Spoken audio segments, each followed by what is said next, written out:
Assalamualaikum warahmatullahi wabarakatuh. Saya Dian Meilana dengan NIM 42012100247 di kelas 4A2 dengan mata kuliah Bank dan Lembaga Keuangan, ingin membuat video dengan penjelasan materi tentang uang. Dalam materi ini saya akan menyampaikan tentang sejarah uang, definisi uang, kriteria uang, fungsi uang, dan yang terakhir jenis uang. Yang pertama, pengertian uang. Pengertian uang di sini ada beberapa menurut ataupun beberapa cara, yaitu yang pertama, secara umum uang adalah alat yang dapat diterima untuk melakukan tukar-menukar atau transaksi. Secara umum memang kita selalu menggunakan uang untuk membeli, untuk kebutuhan kita transaksi gitu, menukar uang seperti itu. Dan yang kedua, secara hukum, uang adalah benda yang dirumuskan oleh undang-undang sebagai alat pembayaran yang sah. Secara hukum berarti sudah disahkan oleh undang-undang di negara, contohnya di negara kita, di negara Indonesia udah ditentuin uang itu untuk nilai tukar, dan uang di Indonesia itu bentuknya rupiah. Dan yang ketiga, berdasarkan fungsi, uang adalah suatu benda yang dapat digunakan sebagai alat pembayaran. Sudah jelas, semua uang itu pasti untuk pembayaran, entah pembelian, dalam perdagangan, dan sebagainya. Dan yang keempat atau yang terakhir, berdasarkan nilai, uang adalah satuan hitung untuk menyatakan nilai. Jadi kalau misalkan nggak ada uang, kayaknya jadi susah untuk menilai suatu barang atau suatu apapun itu. Jadi kita bisa patokin misal barang atau harga emas atau apa, itu bisa kita hitung nilainya dari sebuah harga uang tersebut, entah uang pasar, entah uang real begitu. Nah, yang selanjutnya itu ialah sejarah uang. Di sini ada nome dan ladang berpindah. Itu mungkin semacam perpindahan, tapi belum ada uang yang kertas macam sekarang. Nah, yang selanjutnya itu ada barter. Barter itu berarti sistem barang. Misalkan kita ingin barang emas, kita bakal kasih mungkin domba atau kambing, mungkin tidak tahu. Yang penting dalam sistem barter ini kita sama-sama membutuhkan dan sama-sama deal gitu dalam sistem barter ini. Walaupun kadang dalam sistem barter suka terjadi atau sering terjadi ketidakadilan gitu. Misalkan cuma butuhnya beras tapi dibalasnya sama yang lebih gitu, atau kita butuh yang lebih tapi kita dapatnya yang kurang, seperti itu. Terus selanjutnya itu ada uang barang. Itu bisa juga kayak sistem barter tapi sudah lebih modern, sudah ditentuin uangnya itu berbentuk barang. Mungkin dulu ada semacam koin tapi bukan koin yang uang gitu. Terus itu untuk sistem jual beli. Selanjutnya uang logam, itu yang zaman dulu banget, itu semacam apa tuh, lupa saya. Terus yang terakhir, bukan yang terakhir juga, yang terkenal di kita itu uang kertas dan logam. Uang kertas ya kita udah sering lah punya, dan uang logam juga masih banyak yang menggunakan. Dan yang paling terbaru sebenarnya ada uang digital. Uang digital itu uang yang ada di handphone kita atau gadget kita. Jadi sistemnya e-wallet atau dompet digital, dan itu udah paling baru, paling canggih di zaman sekarang.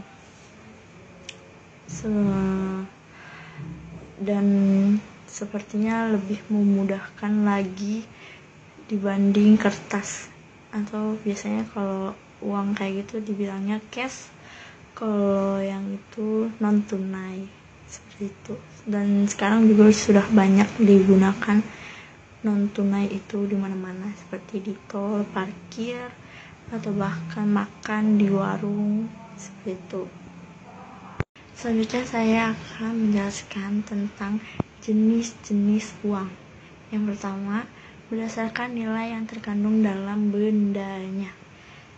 Jadi yang pertama, yang di sini ada dua, yaitu nilai nominal dan yang kedua nilai intrinsik. Yang nilai nominal itu nilai tetap yang dibubuhkan atau dicapkan pada uang kertas dan logam maupun uang plastik. Jadi mungkin di sini kayak misalkan uang 100.000, berarti di situ nilainya tetap dan nggak bisa berubah, walaupun kita beliin dia tetap 100.000, kita misal robek atau rusak itu tetap nilainya 100.000. Dan kalau nilai intrinsik saya juga kurang begitu mengerti, tapi di sini ada kata benda. Mungkin di sini jenis uang yang tidak dalam dicap gitu, bukan uang yang real. Mungkin di sini bisa jadi entah giro, entah cek. Saya juga belum paham. Jadi kayaknya yang itu kita skip dulu. Nah, selanjutnya jenis uang itu seperti yang digambarkan pada di sini. Itu ada uang itu ada uang logam, yaitu kayak emas, perak, perunggu. Terus uang kertas itu ada uang kartal, seperti yang kita biasa pakai uang kertas. Sebenarnya itu ada lagi di bawahnya, itu uang giral. Itu uang yang bersifat bukan uang gitu kayak tadi yang cek, terus giro kayak gitu. Oke. Nah, next yang kedua, berdasarkan bahan yang digunakan. Yang pertama, uang kertas. Uang kertas yang terbuat dari kertas dalam ukuran tertentu dengan nilai nominal tertentu, berbentuk persegi panjang. Yang kedua, uang logam. Uang yang terbuat dari logam tertentu seperti emas, perak, tembaga, atau nikel. Bentuk uang logam biasanya bulat, pipih dengan pinggiran bergerigi, bergelombang, atau rata. Yang ketiga, uang plastik. Uang yang terbuat dari plastik dalam ukuran tertentu yang berbentuk persegi panjang.